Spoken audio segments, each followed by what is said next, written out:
എന്നെ പോലീസ് പിടിച്ചു വെച്ചൊരു സംഭവമുണ്ട്. എന്തിന് എവിടെ വെച്ച് എന്നുള്ളത് വഴിയെ പറയാം. 14 വർഷം മുമ്പ് നടന്നൊരു സംഭവമാണ്.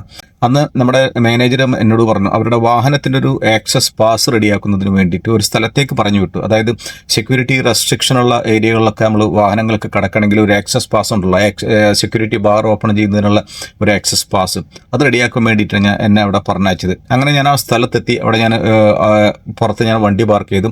അവിടെ കോമ്പൗണ്ടിന് പുറത്ത് 2 പോലീസ് വാഹനങ്ങളുണ്ടായിരുന്നു. അപ്പോൾ എനിക്കവിടെ പരിചയമില്ലാത്തത് കൊണ്ട് ഞാൻ ആ പോലീസ് വാഹനത്തിൻ്റെ അടുത്തേക്ക് ചെന്നു. അങ്ങനെ പോലീസുകാരോട് പതിവ് പോലെ അസ്സലാമു അലൈക്കും പറഞ്ഞു. അസ്സലാമു അലൈക്കും പറഞ്ഞപ്പോൾ ഒരു സലാം അടക്കി.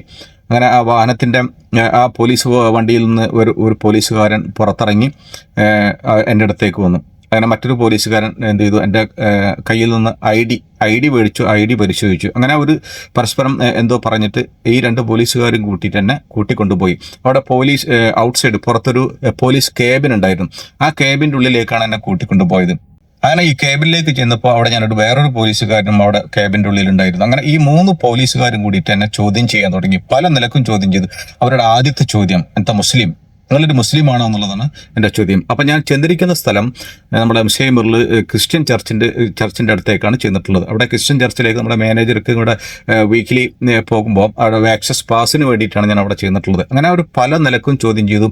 അവർ പുറത്തു വന്ന് എൻ്റെ വാഹനമൊക്കെ പരിശോധിച്ചു, എൻ്റെ ദേഹമാസകലം പരിശോധിച്ചു, എന്തെങ്കിലും സാധനങ്ങളോ മറ്റോ കൊണ്ടുവന്നൊക്കെ പരിശോധിച്ചു. അങ്ങനെ അവസാനം എന്ത് ചെയ്തു എന്ന് വെച്ചാൽ അവർ മാനേജറുടെ നമ്പർ ചോദിച്ചു. അങ്ങനെ നമ്പർ കൊടുത്തു. അങ്ങനെ മാനേജറുമായിട്ട് സംസാരിച്ചതിന് ശേഷം അവർക്ക് എന്തെല്ലോ ബോധ്യപ്പെട്ടുള്ളൂ. അങ്ങനെ അവർ പരിപൂർണ്ണ ബോധ്യം വന്നതിന് ശേഷം എന്ത് ചെയ്യുള്ളൂ, എന്നെ അവിടുന്ന് റിലീസ് ചെയ്തുള്ളൂ. അങ്ങനെ അവരെന്നെ പുറത്തേക്ക് കൊണ്ടുവന്ന് അവർ കോമ്പൗണ്ടിന് ഉള്ളിലുള്ള അവിടുത്തെ ഓഫീസ് കാണിച്ചു. ഞാൻ ഓഫീസിലേക്ക് കടന്നു, ഓഫീസിലേക്ക് പോയി അങ്ങനെ പാസും കാര്യങ്ങളൊക്കെ റെഡിയാക്കിയിട്ടാണ് ഞാൻ പിന്നെ അവിടുന്ന് പോകുന്നത്.